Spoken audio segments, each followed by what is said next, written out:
Alright, so let us start. पढ़ना start करते हैं जो हमने लास्ट छोड़ा था। Where did we leave it? Page number 21 पे थे हम लोग।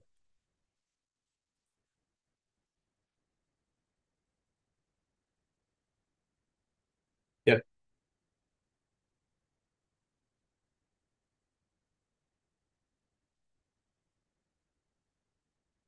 बात करते हैं टेम्परेचर के बारे में। Let us talk about temperature. So temperature is what simply the degree of hotness and coldness, कितना हॉट है कितना कोल्ड है, ठीक है। Now factors controlling the temperature distribution, उसके बारे में अगर बात करेंगे, so latitude is the first thing. So insolation decreases poleward, मतलब अगर ये अर्थ है तो जितना हम पोल की तरफ जाएंगे क्या उतना टेम्परेचर डिक्रीज होगा। That is something that you all know, है ना। आर्टिक अंटार्कटिक पे बहुत ठंड होती है। जितना आप इक्वेटर के पास आएंगे उतना आपको गर्मी लगेगी। तो क्या इक्वेटर पे सबसे गर्म होता है? इक्वेटर पे गर्मी सबसे ज्यादा होती है? नहीं। उसके थोड़ा सा ऊपर होता है ट्रॉपिक्स पे। यस। ऑलराइट। इंडिया में ज्यादा गर्मी होती है कंपेयर टू मॉरिशस और सेशल्स। यस और नो? ओके। सो ऑल्टीट्यूड की बात करेंगे। Temperature generally decreases with height, जितना आप ऊपर जाएंगे टेम्परेचर उतना नीचे गिरते जाता है ना। Distance from the sea also. So land heats cool and faster than water. Okay, जितना आप अंदर जाएंगे कॉन्टिनेंट के अंदर क्या उतना ज्यादा हॉटनेस हमें देखने को मिलेगा और कूलनेस। सो क्या range of temperature continental areas में ज्यादा होता है as compare to the coastal area? Yes. So coastal areas have moderate climate and interiors have extreme continental climate. Ocean current and air masses की अगर हम बात करेंगे, so warm current air masses raise the temperature whereas cold current air masses lower it. तो desert का formation के लिए कौन सा करंट रिस्पॉन्सिबल है? डेजर्ट में जो है आपका फॉग वगैरह जो बनता है उसके लिए कौन सा करंट, कोल्ड करंट है रिस्पॉन्सिबल। ओके, ठीक है। सो ये चीज आप याद रखिएगा। अच्छा, अभी जैसे somebody was asking कि हॉट एंड कोल्ड करंट के बारे में, सो उसमें क्या क्या करंट जो है आपका हॉट होता है, कौन कौन सा करंट कोल्ड होता है। सो ये यूपीएससी जो है आपसे पूछ सकती है, they can ask you about this. So let us talk about ये एक बार, हॉट या वार्म करंट जिसको हम कहते हैं। सो वार्म करंट में what do we have? Warm current में do we have the Gulf Stream, North Atlantic Ocean में आता है। ओके। देन इसमें हमें पास कुरोशियो है। कुरोशियो कहाँ पर है? जापान के कोस्ट के बगल में है, नॉर्थ पैसिफिक ओशन में। ओके। उसके बाद और क्या है? क्या ब्राजील करंट है? यस। ऑलराइट। सो ये सारे जो है आपके क्या हो गए, हॉट करंट। अब मैं अगर बात करूंगा कोल्ड करंट का, so cold current is example में क्या, इसका एग्जाम्पल बेनेगुएला है। यस। देन और क्या है इसका एग्जाम्पल? लैब्राडोर है। हमबोल्ट है पेरू के, पेरू के कोस्ट पे Humboldt current is on the Peruvian coast. Yes. So that is something that is there. Okay. So इसको याद रखिएगा। थोड़ा सा अगर मैं इसको इसको एक्सपैंड करके आपको बताऊं, सो उसमें कोल्ड करंट्स में we have the California current also. हमारे पास और क्या है? लैब्राडोर है। Then we have Benguela. Yes. Falkland, ये भी है। ओके। और ये ओखोत्स्क है, Okhotsk. Yes, that is also there. All right. Now what about Oyashio current? Oyashio Kuroshio याद है? कुरोशियो नीचे से जाता है। सो हमने वार्म करंट के बारे में क्या पढ़ा था, क्या इक्वेटर से पोल की तरफ जाता है? और कोल्ड करंट क्या ऊपर से नीचे आता है, पोल से इक्वेटर की तरफ। नाउ ओयाशियो जो है ऊपर से आ रहा है। So it will be what, cold और वार्म?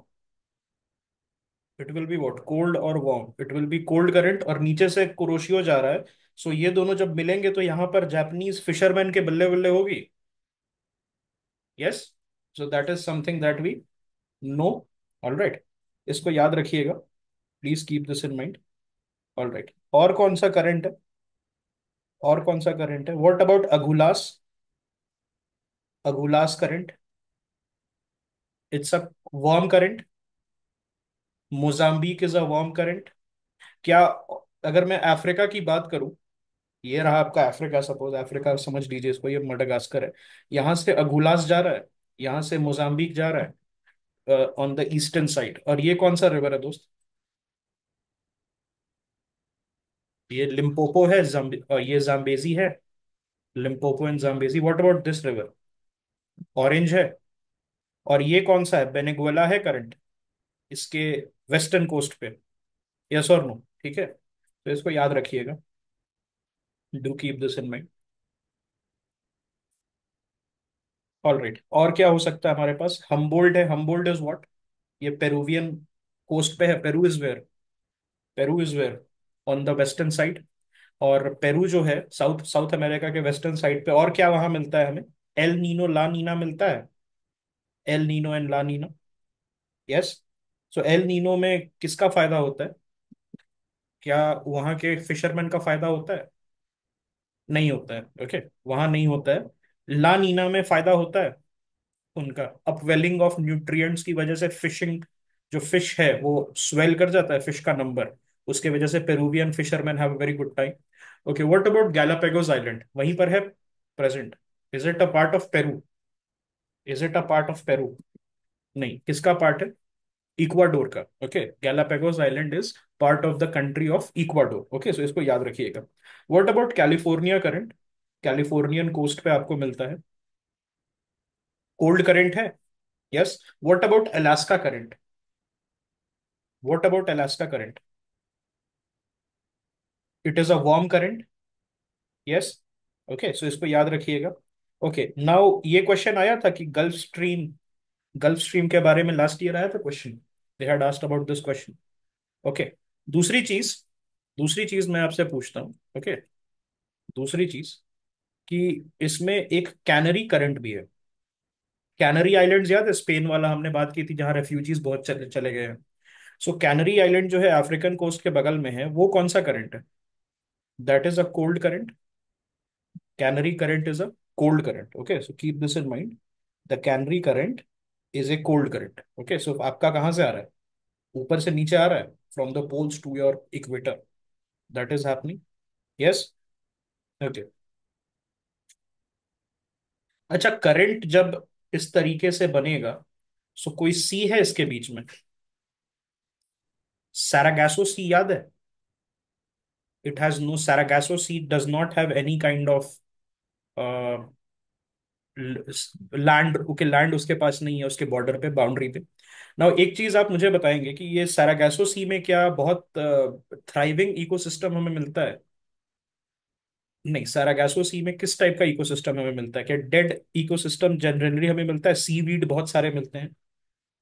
वहां पर हमें किस टाइप का मिलता है? वहां पर हमें seaweed is very high. Okay, sargassum seaweed मिलता है। और काम ब्लू वाटर हमें मिलता है कि नहीं? So that is something that we see north Atlantic और साउथ अटलांटिक के बीच में, है कि नहीं? Sargasso sea. Yes, that is there. Okay, so इसको याद रखिएगा। सैरागासम सीवीड होता है, इसीलिए नाम जो है इसका वहां पर सैरा, इसका नाम ये रहता है। ठीक है, इसको याद रखिएगा। ठीक है। Although fishes are found there, लेकिन because of too much, okay, too much of sargassums, ये वीट उतना जो है थ्राइव नहीं कर पाता है। अब बात करते हैं एक इंपॉर्टेंट टॉपिक के बारे में, that is inversion of temperature. उसके पहले थोड़ा सा ये देख लेते हैं, distribution of temperature. So horizontally अगर हम बात करेंगे, सो आइजोथर्म। सो व्हाट इज आइजोथर्म? आइजो मतलब होता है सिमिलर, और थर्म मतलब होता है टेम्परेचर। सो दो पॉइंट जो है जिसमें आपको सिमिलर टेम्परेचर देखने को मिलेगा, we will get the isotherm. Yes. अब इसमें क्या होता है? हॉरिजॉन्टल डिस्ट्रीब्यूशन जो है वो आइजोथर्म से हमें पता चलता है। And lines joining the places of equal temperature reduce to sea level. अब जैसे एक चीज आप देखेंगे, क्या अगर साउथ इंडिया की मैं बात करूं तो बेंगलुरु और आपका चेन्नई वो थोड़ा सा सिमिलर लाइन पे है। But Bengaluru has a very very cool climate as compare to Chennai which has a very hot climate, and that has to do something with altitude. तो क्या ये दोनों आइसोथर्म के पार्ट हो जाएंगे? आइसोथर्म के ये पार्ट होंगे? आइसोथर्म क्या कर रहा है? It his lines joining the place of equal temperature. Okay, so equal temperature because of altitude तो नहीं है ना? ऑल्टीट्यूड की वजह से हम क्या देख रहे हैं कि टेम्परेचर में डिफरेंस आ रहा है कि नहीं। उसी तरीके से क्या साउथ में आप जाइएगा, सो वहां पर ऊटी है, जैसे उडगमंडलम जिसको हम कहते हैं। सो जो ऊटी है वो आपका क्या हाइट पे है, इसके वजह से क्या तमिलनाडु में एक तरीके का cool climate hill station vibe दे रहा है, as compared to rest of Tamil Nadu, which is a moist, which is a humid, hot country. Yes. Okay. Country का मतलब ये नहीं है कि वो अलग country है. Country means कि it's a place. Okay. Now, isotherms are generally parallel to the latitude, but they bend over oceans and continents due to differential heating and ocean current. So ये याद रखिए, ये जो है, isotherms generally are parallel to the latitude, but they bend over the oceans or continents due to differential heating and ocean current. फिर vertical temperature का distribution अगर हम बात करें, तो temperature will decrease in troposphere, increase in the stratosphere, then decrease in the mesosphere, and then increase in the thermosphere. Now this is extremely important, क्योंकि अब जो है हम पहले हॉरिजॉन्टल की बात कर रहे थे, अब हम ऊपर जा रहे हैं टुवर्ड्स द आउटर स्पेस। तो उसमें देखेंगे तो सबसे पहले डिक्रीज होता है ट्रोपोस्फेयर में। कभी आप जब फ्लाइट पे जा रहे हैं तो वो जो आपके सामने स्क्रीन होता है, उसमें आपने देखा है कि -4 -5 दिखा रहा है, नीचे में गर्मी है, 40 डिग्री सेल्सियस होगा, लेकिन जैसे ही आप ऊपर जाएंगे तो आपके जो स्क्रीन होता है आपके सीट के सामने, उसमें ये दिखाने लगता है यस, तो temperature will decrease in the troposphere, then it will increase in the stratosphere with height, and then it will decrease in the mesosphere, and then finally it will increase in the thermo से याद रखेंगे। और क्या होता है, थर्मोपॉज है, याद है? दैट इज समथिंग कि यहाँ पर टेम्परेचर का पॉज हमें देखने को मिल रहा है, मीजोपॉज एंड थर्मोपॉज। या इन्वर्जन ऑफ टेम्परेचर की बात करते हैं, तो क्या इन्वर्जन से हमारे प्लांट्स वगैरह बचे रहते हैं हिल स्टेशन पे? That is one thing which saves the plants. Okay, तो यहां पर अगर आप देखेंगे, वैली इन्वर्जन जो होता है, तो माउंटेनस एरिया में कोल्ड एयर जो है from slopes it drains into the valley at night and displaces the warmer valley air upwards. Okay, और इसके वजह से क्या होता है, इसके वजह से जो है यहां पर इन्वर्जन जो होता है, उसकी वजह से दूसरी चीज होती है, फ्रॉस्ट कहाँ बनता है, वैली बॉटम्स में। क्या वैली का टेम्परेचर ड्यूरिंग द डे ज्यादा रहता है हिल्स के कंपैरिजन में? यहां समझिए वैली होता क्या है, अगर आपको याद होगा हमने डिस्कस किया था, क्या हिल्स के बीच में वैलीज होता है? ये हिल्स है, उसके बीच में आपका वैलीज होता है, जैसे है कहाँ पर है, मणिपुर में है, Imphal valley. Imphal valley is there, है ना। सो हिल्स के बीच में ना, हिल्स का temperature during the day higher, sorry lower होगा compare to the valley. Valley में ज्यादा आपको गर्मी लगेगी, लेकिन वही चीज क्या इन्वर्ट हो जाएगा, टेम्परेचर रात को इन्वर्जन हो जाएगा। Now when inversion will happen, जब ये इन्वर्जन आपका हो जाएगा, so then what is going to happen, ये नीचे जाएगा और फिर टेम्परेचर ऊपर का बढ़ जाएगा, वैली में ज्यादा कम हो जाएगी। सो इससे क्या होता है, वैली में फ्रॉस्ट हो जाएगा, if valley is getting colder and colder, so valley में फ्रॉस्ट हो जाएगा। That is something that we are seeing, yes. Okay, so यहां पर जो है टाइप्स और कंडीशन फॉर अकरेंस की अगर हम बात करेंगे, सो रेडिएशन सरफेस इन्वर्जन होता है। सो ये लॉन्ग काम क्लियर विंटर के नाइट्स में आपका होगा surface inversion. Here ground will cool rapidly by radiation and the cooling air layer above it, तो ऊपर का जो लेयर है वो कूल होते जाएगा रात के समय। ओके, उसके साथ साथ air above will remain warm, whereas the surface will start to get colder. Okay, then we have advectional inversion. So warm air will move over a cold surface, or cold air will move under the warm air. Frontal inversion it occurs at fronts, तो frontal याद है, front कब बनता है, frontogenesis मैंने बताया था, जब दो एयर मासेस लड़ते हैं तो बनता है front, when two air masses collide with each other. Yes. Okay, so frontal inversion occurs at fronts. Fronts क्या है, जब दो एयर मासेस लड़ रहे हैं, where warm air is lifted over the cold air. Warm air क्या होगा, इस सब में यही देख रहे हैं हम इन्वर्जन में, वार्म एयर ऊपर जा रहा है, कोल्ड एयर नीचे आ रहा है, तो ये डज इट मेक सेंस कि valley will be cold at night? Yeah, and then what will happen to the valley crops, what will happen to the valley crops, it will get damaged, but बच कौन जाएगा, mountain, mountain का जो vegetation है वो बच जाएगा, mountain का जो वेजिटेशन है वो बच जाएगा, वैली का डिस्ट्रॉय हो जाएगा बिकॉज ऑफ द फ्रॉस्ट। ठीक है, इससे क्या होता है, फॉग और स्मॉग का फॉर्मेशन होता है, why? Because it traps the pollutant and moisture near the surface, which leads to formation of fog या smog. And this also affects the sound and radio wave propagation. Atmospheric pressure की बात करते हैं. What is atmospheric pressure? This is the weight of a column of air which is contained in a unit area from mean sea level to the top of atmosphere. तो ये हम किस में use करते हैं? मिली बार्स में करते हैं एटमॉस्फेरिक प्रेशर को. ओके, सो प्रेशर का अगर मैं बात करूं तो it decreases rapidly with height in lower atmosphere. इसीलिए आपको सांस लेने में दिक्कत होती है, बिकॉज एयर में प्रेशर नहीं होता. That is why you need those tanks as you climb up. जैसे जैसे आप माउंट एवरेस्ट अगर चढ़ रहे हैं तो आप ऊपर जा रहे हैं, और when you are going up तो आपका जो एयर प्रेशर है वो कम होगा. Pressure, is it this pressure important to complete your breathing process? It is very important. Okay, so इसको याद रखिएगा कि जैसे जैसे आप ऊपर जाएंगे आपका जो प्रेशर है वो रैपिडली डिक्रीज होते जाएगा as air is denser near the surface. Why? Because of the gravity. Air जो है आपका वो ग्रेविटी की वजह से डेंस है नीचे. जैसे जैसे आप ऊपर जाएंगे घटते जाएगी ग्रेविटी और आपका जो है एयर प्रेशर कम होते जाएगा. हॉरिजॉन्टल डिस्ट्रीब्यूशन में आइसोबार्स की हम बात करते हैं. इसके पहले आइसोथर्म्स आपने पढ़ा था. अब हम बात कर रहे हैं आइसोबार्स. तो now this is what? Lines which are connecting places of equal pressure. Yes. Okay. Low pressure system से हमें साइक्लोन मिलता है. ओके, अब यहां पर आप मुझे एक बात बताएंगे कि साइक्लोन जो है वो बे ऑफ बंगाल में क्यों ज्यादा होता है? उसके पीछे एक रीजन है कि सरफेस एरिया सबसे पहले ज्यादा है. उसके बाद दूसरा रीजन है कि लैंड से बाउंडेड है ये तीनों साइड से. बे है. Bay is what? Bay is a sea which is bounded by land. याद है बोहाई बे हमने बात की थी, येलो सी वाला. बे ऑफ बोहाई, चाइना में. यस. सो यहां पर बे ऑफ बंगाल में वी गेट मोर. ठीक है. What is the temperature? क्या 27 डिग्री सेल्सियस के ऊपर आपको चाहिए? 27 डिग्री सेल्सियस के. यस.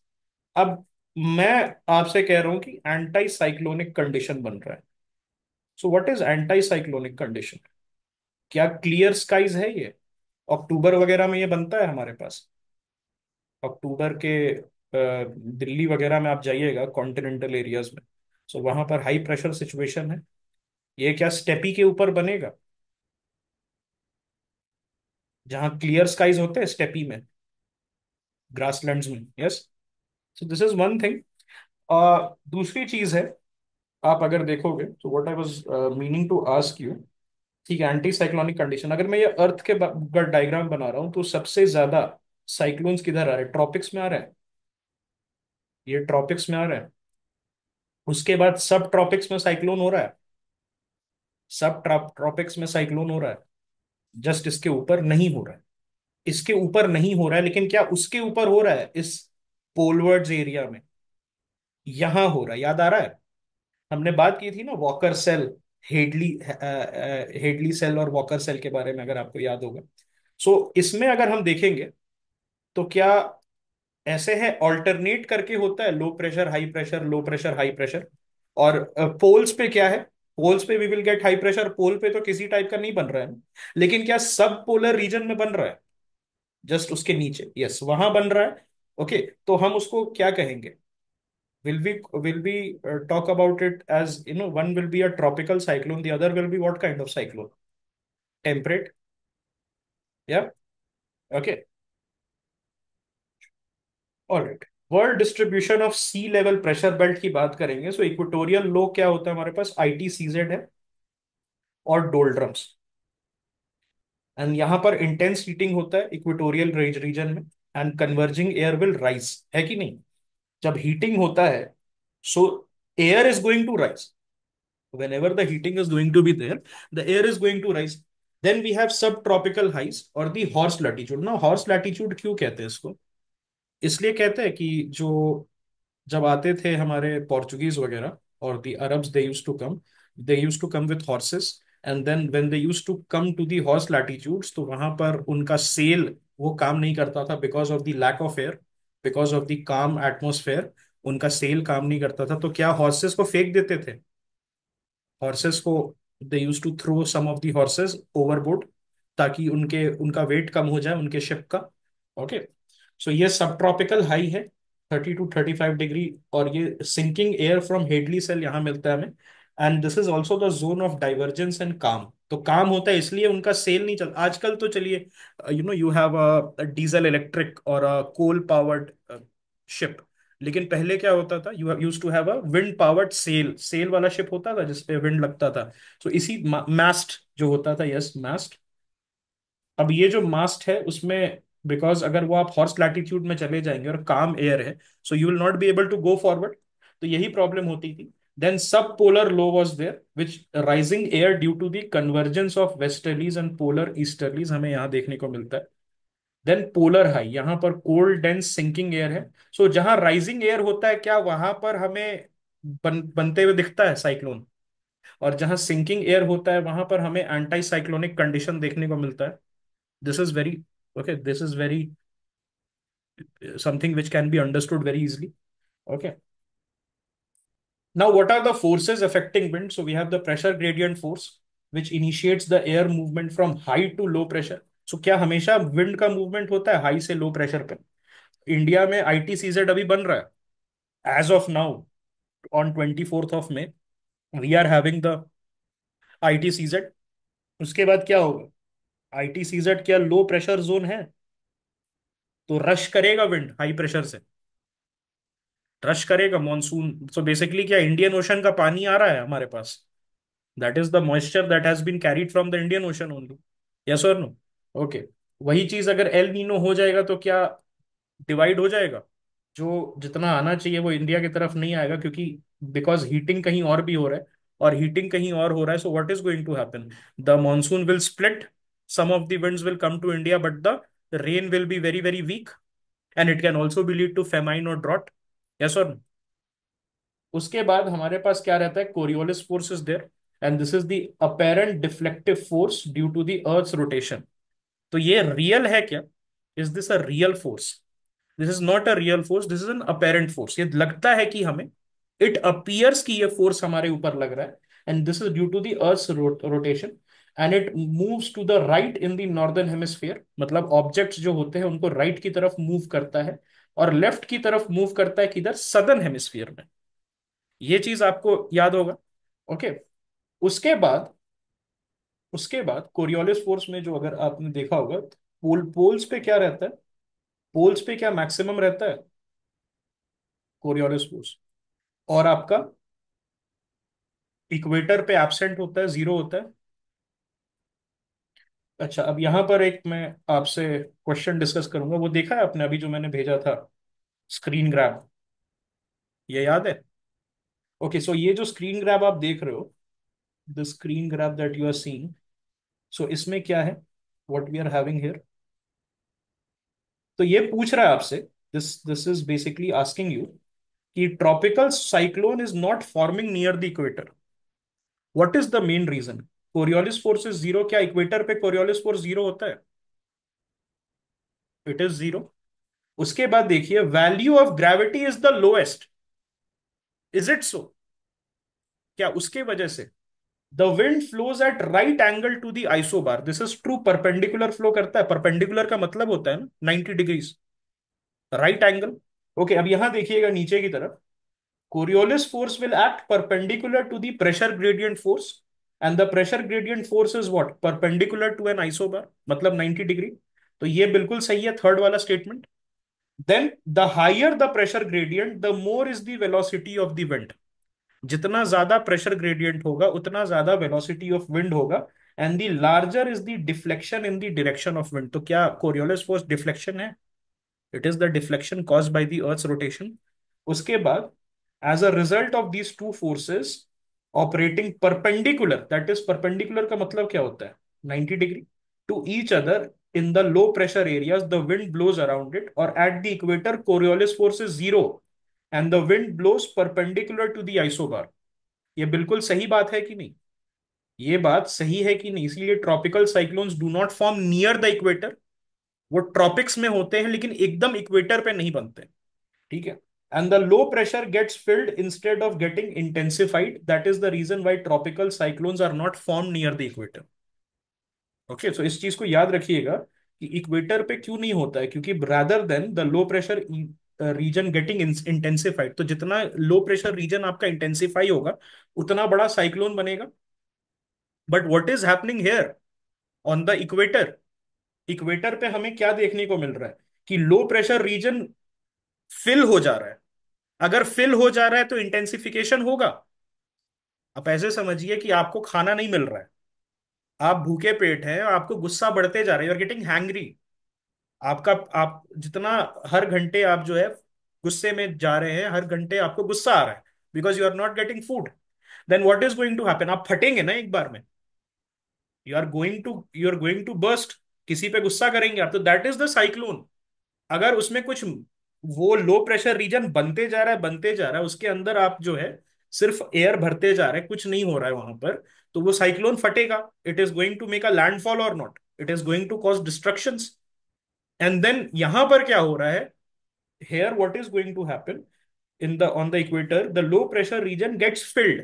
अगर आप उसमें आपको मैं खाना दे दूं तो आपका गुस्सा खत्म हो जाएगा। Okay, so that is something that is happening, alright. So इसको याद रखिएगा, Coriolis force acts perpendicular to the pressure gradient force and the pressure gradient force is perpendicular to an isobar।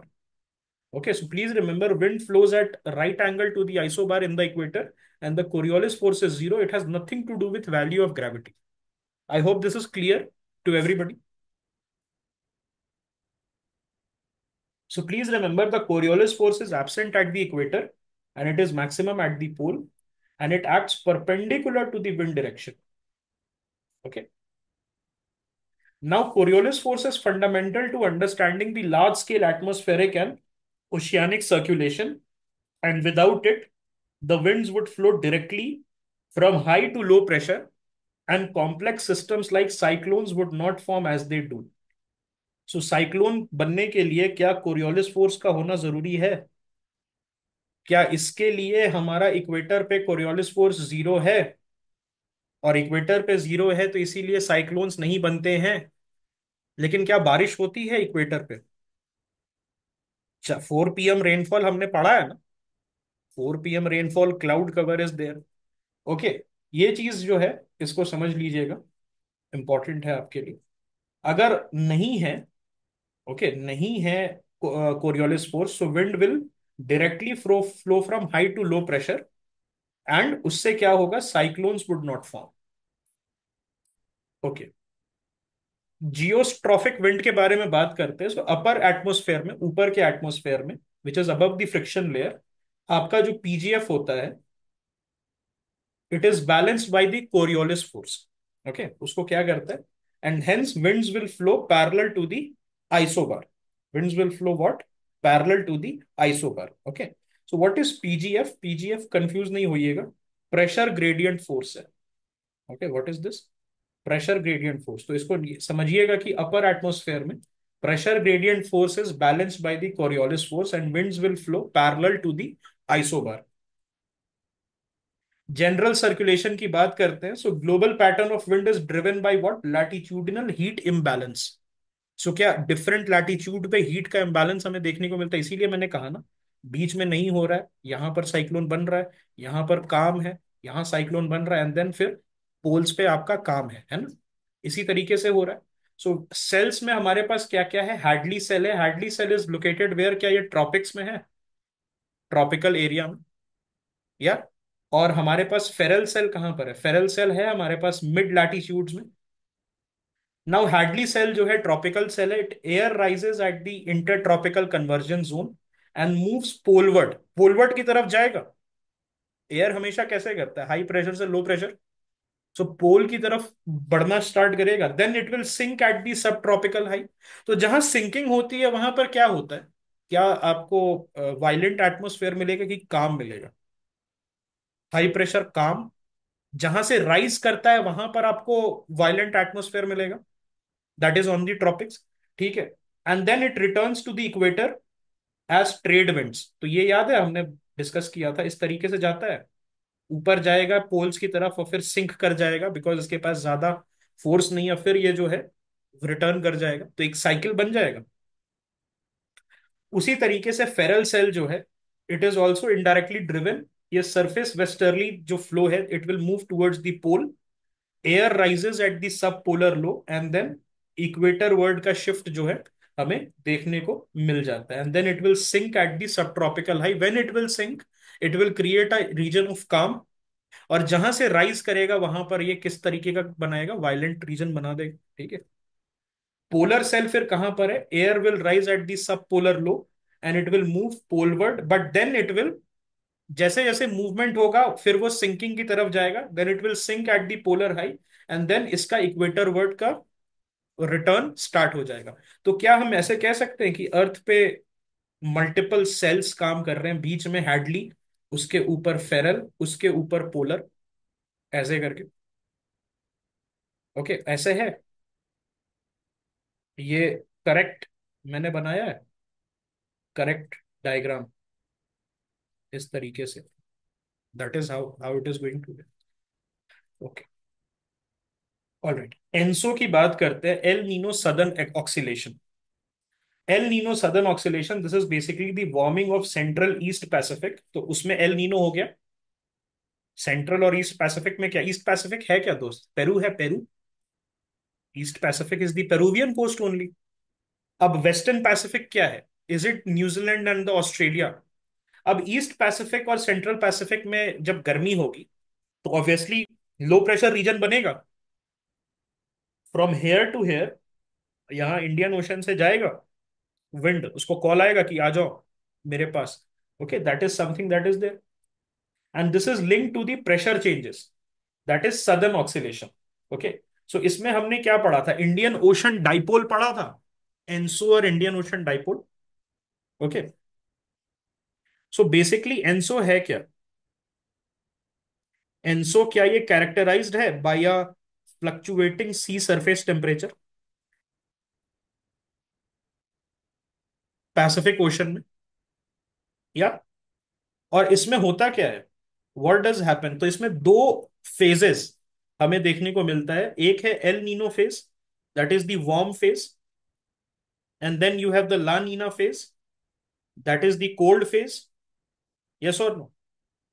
Okay, और एनसो का regular cycle होता है क्या? नहीं, ENSO जो है एक इरेगुलर साइकिल में होता है, एनसो जो है वो एक इरेगुलर साइकिल में होता है, 2 से 7 साल के बीच में होता है, ऑल राइट। और आप एनसो को ऐसे समझिए, एक सीसॉ है जैसे बच्चे खेलते हैं, it's like a seesaw of ocean temperature and atmospheric pressure, where in the tropical Pacific ocean, और उसमें एक वार्म फेज होता है एल नीनो एंड एक कोल्ड फेज होता है La Nina. Okay, so I hope this is clear. Now IOD क्या होता है, what is Indian ocean dipole, अगर मैं उसकी बात करूं, सो इंडियन ओशन डाइपोल जो है, इस वो इंडियन ओशन में होता है, एनसो तो हमने बात कर ली पैसिफिक ओशन में, और इंडियन ओशन डाइपोल हम किधर बात कर रहे हैं, इंडियन ओशन में, और यहां पर फ्लक्चुएशन हो रहा है वेस्टर्न और ईस्टर्न इंडियन ओशन में, very similar to what is happening in the Pacific Ocean with the ENSO. वही चीज आईओडी जो यहां पर है, सो पॉजिटिव आईओडी जब होता है, इट मींस कि warmer than normal sea surface temperature western Indian ocean में होगा, and cooler than normal in the eastern Indian ocean. और नेगेटिव आईओडी में क्या होगा, नेगेटिव आईओडी में उल्टा हो जाएगा, आपका कूलर होगा ये वेस्टर्न इंडियन ओशन, और वार्मर होगा eastern Indian ocean. So what is good for India, a positive IOD is good और a negative IOD? Positive why, क्योंकि वार्म है तो क्या इंडिया की तरफ रहेगा, हमारा वेस्टर्न इंडियन ओशन है ना, हमारा जो है वेस्टर्न इंडियन ओशन है, यस और नो? या, ओके,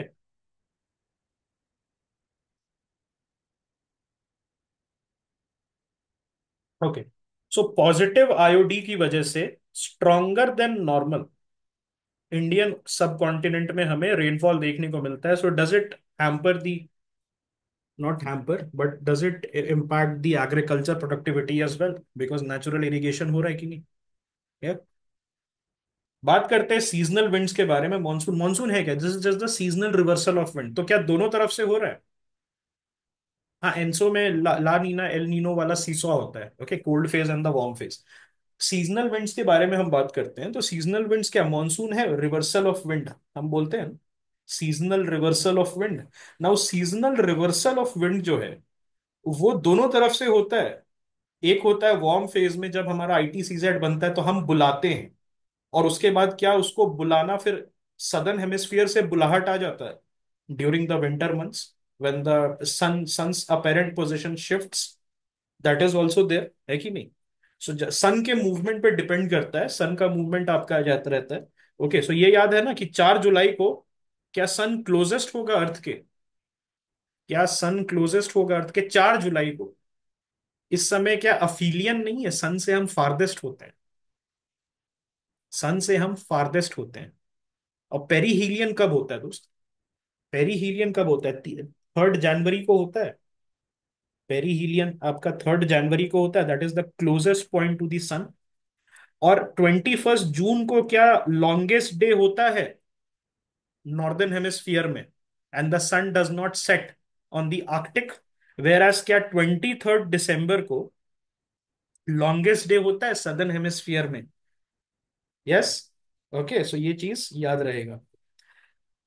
और लोकल विंड्स में हमारे पास क्या है? So we have the land and the sea breeze. So land breeze कब चलता है? सुबह में चलता है कि रात को चलता है? Any idea? रात को चलता है हमारा, रात को। तो लैंड ब्रीज क्या है? ऐसे सी की तरफ, तो कभी भी बीच पे आप गए होंगे तो ठंडा ठंडा लगता है, सी की तरफ से बहुत तेज हवा आ रही है, सी की तरफ से आती है ना? बहुत तेज हवा सी की तरफ से आती है, सो that is the sea bridge. That is what?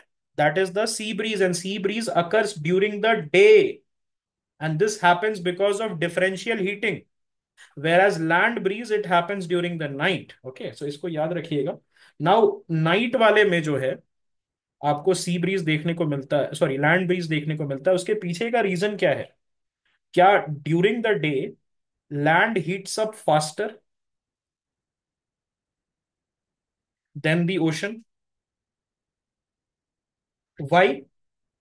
क्या लैंड का स्पेसिफिक हीट कम है, कैपेसिटी? लैंड का स्पेसिफिक हीट कैपेसिटी कम है, द आंसर इज यस। और उसके वजह से क्या एक डिफरेंस क्रिएट होता है टेम्परेचर और एयर प्रेशर में, और उसके वजह से we see the sea breeze. उसके तरीके से सी लैंड ब्रीज में उल्टा हो जाता है। At night the land will cool faster, at night the land will cool faster than the ocean. If it heats up faster it cools faster at night, it heats up faster during the day. At night if it will cool faster, तो क्या land से सी की तरफ start हो जाएगा? Land से सी की तरफ, या? ओके, नाउ यहां पर जो है हमें माउंटेन और वैली ब्रीज की अगर हम बात करें, सो डेली साइकिल चेंज होते रहता है। Upslope valley breeze during the day, and down slope mountain breeze we have during the night. तो ये चीज हमने कहाँ पढ़ी थी? इन्वर्जन ऑफ टेम्परेचर भी पढ़ा था relating to mountain and valley, yeah? Now katabatic wind क्या होता है? These are the cold air which drains down the slope. And anabatic winds क्या होता है? These are the warm air which is moving up the slope. तो ऊपर की तरफ जो जाएगा warm air, that is your anabatic. और कैटाबैटिक क्या है? This is the cold air which will go during the draining the slope. Okay, examples क्या है सीजनल विंड्स और लोकल विंड्स का? लू है। Okay, Chinook is there. Chinook किधर है? एल्प्स और रॉकीज में है। ओके, सो चिनूक जो है आपका, ये अमेरिकन ने अपने रोटेटर, डबल रोटेटर प्लेन का नाम रखा है।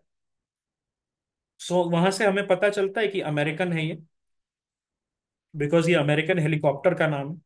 और फोन, फोन जो है ये आपका एल्प्स में है। These are the warm winds. The foehn is a warm wind and the chinook is also a warm wind. Mistral, mistral is a missile और not? It's a French missile, India को मिला है ना। सो उससे याद रखिएगा, अगर फ्रेंच है तो किधर, यूरोप में जा रहा है? यूरोप में जा रहा है, यस और no? Okay, so mistral is a missile. Okay, air defence जो है, एयर डिफेंस मिसाइल है। ऑलराइट, तो ये याद रखिएगा। कोल्ड है bora, cold in on the Adriatic coast. अब एड्रियाटिक कोस्ट कहां पर है? यूरोप में है। बाल्कन रीजन, ठीक है, बाल्कन उस तरफ है, तो इटली में है, बहुत बढ़िया। और क्या स्लोवेनिया में है, और बॉस्निया में है। बॉस्निया में क्या बहुत बड़ा कोस्ट है? नहीं, छोटा सा एक टाइनी टिप है। और यहां पर आप बताएंगे क्रोएशिया है, अल्बेनिया है, या? So this is your Adriatic coast. Yes. And Bora is a cold wind. Okay. Lu is a hot wind. Foin, Chinook is a warm wind. Mistral is a cold wind. And Bora is also a cold wind. अब बात करते हैं air masses के बारे में. सो these are the large body of air with relatively uniform temperature and humidity which takes over the characteristic of the surface they are above. है कि नहीं? मान लो रशिया के ऊपर एयर मास है, तो क्या रशियन सरफेस पे जिस तरीके का टेम्परेचर है उस तरीके का एयर मास हो जाएगा? जिस तरीके का सरफेस है उस तरीके का एयर मास अपने आप को ढाल लेता है कि नहीं? हम यही कहते हैं ना कि air mass is very very something which which it can take, okay, take in, adapt कर सकता है ना. सो क्लासिफिकेशन के लिए सीपी है. सो सीपी क्या है? CP mean, C means continental, P means polar, then CT is continental tropical, तो ये हॉट ड्राई होगा. Continental polar will be cold dry and stable. MP is maritime polar, तो मैरिटाइम वाला अनस्टेबल होगा. Maritime है, sea है, okay, moist. Maritime tropical will also be moist, unstable. और continental arctic very stable, very dry, very cold. Now understand this, ये याद रहेगा आपको. जितना भी कॉन्टिनेंटल है वो सारे स्टेबल हैं और ड्राई हैं, स्टेबल एंड ड्राई. वेराज जितने भी मैरिटाइम है वो अनस्टेबल और मॉइस्ट है. Yes, this is something that you will remember. Fronts क्या होता है? This is the boundary zone between two different air masses. तो फ्रंट होता है, जैसे जब लड़ाई करते हैं, वॉर लड़ते हैं कहाँ? फ्रंट पे लड़ते हैं ना. उसी तरीके से दो एयर मासेस के बीच की लड़ाई में फ्रंट हमारा बनता है या फ्रंट बनता है, तो फ्रंटोजेनेसिस हम उसको कहते हैं, प्रोसेस को. ओके. सो इसमें स्टेशनरी फ्रंट होता है, there is no movement of air masses. There is a cold front. The cold air actively advances and pushes the warm air up steeply, ऊपर जाता है वार्म एयर. और cold air जो है advance करता है, तो इससे क्यूमुलोनिम्बस क्लाउड बनता है, हैवी शावर्स होते हैं, थंडरस्टॉर्म होता है. Warm front, the warm air will actively advance, it will glide gently over the cold air. तो इसमें निम्बोस्ट्रेटस, एल्टोस्ट्रेटस, सिरोस्ट्रेटस और स्टेडी प्रेसिपिटेशन हमें देखने को मिलता है. देन ऑक्लूडेड फ्रंट की हम बात करते हैं. So cold front overtakes the warm front, lifting the warm air off the ground. अच्छा, यहाँ दोनों में, कोल्ड फ्रंट और वार्म एयर में, एक चीज देख रहे हैं, that warm air is going up only. In both the cases, the warm air in the cold, लेकिन cold front में who is in charge? The cold air is in charge. And in the warm front, who is in charge? The warm air itself is in charge. वो अपने terms पे ऊपर जा रहा है. Whereas in cold air, क्या cold air ऊपर भेज रहा है? That is happening. Okay. So occluded front की अगर हम बात करेंगे, so cold front overtakes the warm front and this lift again. तो warm air हर कंडीशन में, हर फ्रंट के कंडीशन में ऊपर जाएगा. So that is, keep this in mind. Okay. Okay. Now extra tropical cyclone और टेम्परेट साइक्लोन की हम बात करेंगे. तो लो प्रेशर सिस्टम जो है मिड और हाई लैटिट्यूड पे भी बनता है अलोंग द पोलर फ्रंट.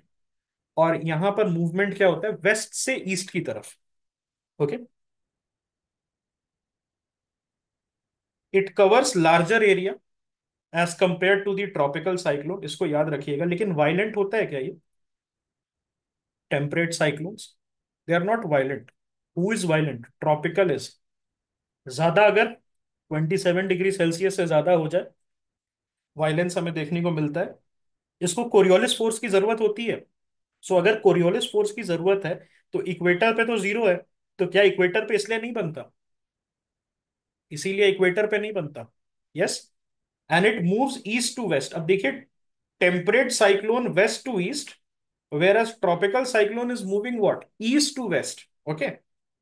और इसका रीजनल नेम अलग अलग है. Hurricane, typhoon, cyclone, willy willy. Okay. Willy willies. Typhoon is west Pacific, hurricane is Atlantic और ईस्ट पैसिफिक. हरिकेन कहाँ होता है? अमेरिका में होता है. ओके. सो हरिकेन का नाम कैसे होता है? How is the hurricane name?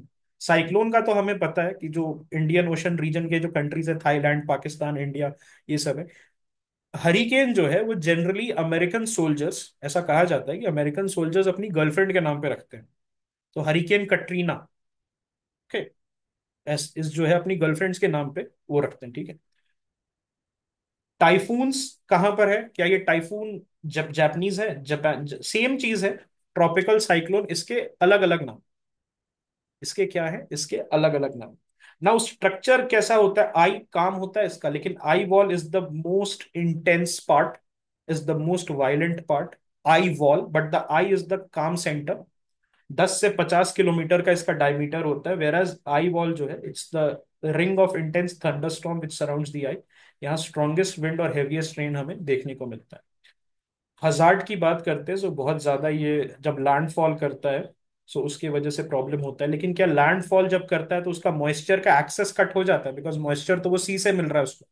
अब जैसे ही वो लैंडफॉल करेगा तो what is going to happen, it is going to create problems for the cyclone, because cyclone is not going to it is not going to get any kind of moisture. तो वो क्या होता है, जितना ज्यादा दूर जाएगा सी से उतना ज्यादा कट ऑफ होगा। बट क्या जहां लैंडफॉल करता है वहां मैक्सिमम जान माल का नुकसान करेगा। तो इसीलिए उड़ीसा में सबसे ज्यादा लोग का डेथ होता है। वेस्ट बंगाल में, बांग्लादेश आपको याद होगा साइक्लोन भोला 1970, जिसके वजह से बांग्लादेश अलग हो गया बाद में। Okay, thunder storm and tornado की बात करते हैं तो thunder storm are localize storms with thunder lightning and often heavy rainfall. और ये क्यूमुलो निम्बस क्लाउड से बनता है, cumulo nimbus cloud. Okay, this is something which is formed by the cumulo nimbus cloud. और टोर्नाडोज आर देयर, टोर्नाडोज कहाँ बनता है, mid latitude. India में बनता है क्या टोर्नाडो, नहीं बनता है टोर्नाडो, कहाँ टेक्सास वगैरह में देखते हैं, मिड लैटिट्यूड में। Okay, these are violently rotating columns of air extending from thunderstorm to the ground. उसके बाद ये वाटर के ऊपर अगर टोर्नाडो बनता है तो वाटर स्पाउट बनता है, it is very very deadly for the ships. Okay, water vapour की बात करते हैं, ये क्वेश्चन आया था 2024 प्रीलिम्स में वाटर वेपर से related. It exists in gaseous, liquid and solid form, और crucial for weather phenomena. And इसमें अगर हम देखेंगे amount of water vapour in air के बारे में, so we look it from the absolute humidity, this is the actual mass of water vapor that is present in the air। relative humidity क्या होता है, this is the ratio of actual water vapor at a given temperature। उसको हम क्या करते हैं, basically maximum water vapour capacity से क्या करते हैं, कंपेयर करते हैं। रिलेटिव इज ऑलवेज कंपेयरिंग, है कि नहीं। रिलेटिव पोवर्टी याद होगा ना, कंपेयर कर रहे हैं किसी चीज से, तो मैक्सिमम से कंपेयर कर रहा है। Okay, relative humidity increases if temperature decreases और मॉइस्चर इज एडेड। ओके, अगर टेम्परेचर डिक्रीज होता है, so please remember this, this is very very important. Relative humidity जो है आपका, वो इंक्रीज कब होगा, जब टेम्परेचर डिक्रीज होगा या मॉइस्चर आपका ऐड होगा। Okay, and what is specific humidity, this is the mass of water vapour per unit mass of air. Okay, saturation point क्या होता है, so air holds maximum possible water vapour at a given temperature. जहां relative humidity 100% हो जाता है, तो क्या मैं कहूंगा that in the relative humidity the actual humidity is equal to the maximum humidity. So we will say कि saturation हम पहुंच गए। Then we have the dew point. तो dew point, temperature to which air must be cooled to reach saturation. तो क्या cooling की वजह से हमारा ह्यूमिडिटी बढ़ रहा है, जब कूलिंग हो रहा है so the humidity is rising, या if dew point is below 0 degree Celsius it's called frost point, frosting होता है इसकी वजह से। ओके, इवापोरेशन की बात करते हैं, this is the process of water changing from liquid to gas and it absorbs the latent heat of vaporisation from the surrounding area.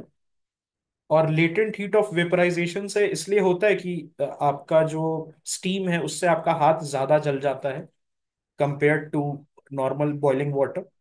होता है ना, स्टीम से भी आप यू गेट द बर्न्स, उसके पीछे क्या लेटेंट हीट ऑफ वेपराइजेशन का फेनोमेना है। Yes, so what is the factor affecting evaporation, जितना ज्यादा टेम्परेचर उतना ज्यादा evaporation. Water availability, wind speeds removes the saturated air.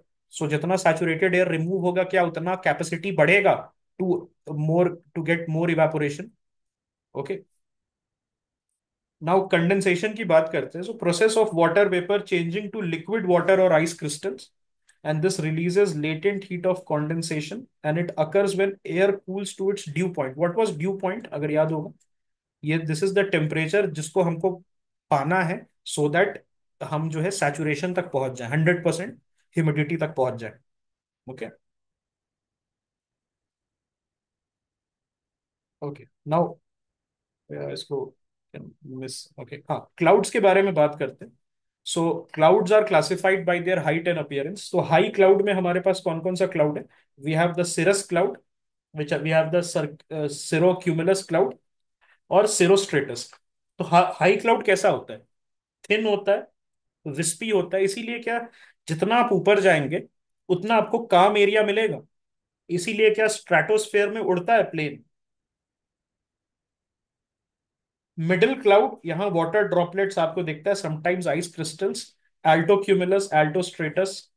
Okay, then low cloud, क्या यहाँ पर सबसे वायलेंट क्लाउड्स हमें देखने को मिलेगा? So you have stratus cloud, stratocumulus and nimbostratus. ये सारे क्लाउड होते हैं, यहाँ पर वाटर ड्रॉपलेट से आपको बनता है। उसके साथ साथ क्लाउड्स विथ वर्टिकल डेवलपमेंट, मतलब मल्टीपल हाइट लेवल पे एग्जिस्ट जो करता है, उसमें cumulus cloud is there. Okay, यो फेयर वेदर क्लाउड के लिए भी नाम से जाना जाता है, so please remember this, cumulus cloud is also known as a fair weather cloud. And then you have the cumulo nimbus. Now cumulonimbus क्या थंडर स्टॉर्म्स लेके आता है, हैवी रेन लेके आता है, स्नो लेके आता है, हेल, लाइटनिंग। ओके, ये एनविल शेप होता है। एनविल शेप याद है, मैंने बताया था, इस तरीके का होता है एनविल, जिसपे हथौड़ा मारते हैं, जिसपे स्वॉर्ड्स वगैरह बनाते हैं। यस, तो ये याद रखिएगा। Nimbostratus is there in the low cloud, stratus, stratocumulus. Vertical में दो क्लाउड है, मतलब मल्टीपल लेवल्स पे क्यूमुलस है, this is also known as a fair weather cloud. Then you have cumulonimbus, जिसको हम थंडरस्टॉर्म से जोड़ते हैं। ओके, प्रेसिपिटेशन इसका किस किस फॉर्म में होता है? रेनफॉल के फॉर्म में होता है, स्नोफॉल, तो ये हमने बात की थी। दैट स्नोफॉल कैसे कॉज होता है हिमाचल वगैरह में दिसंबर के महीने में? क्या वेस्टर्न डिस्टर्बेंस के थ्रू होता है, बिकॉज ऑफ वेस्टर्न डिस्टर्बेंस। और बाकी जो नीचे के एरिया में क्या होता है? Rainfall, which is very beneficial for what, for the rabi crop. That is something that we have scene.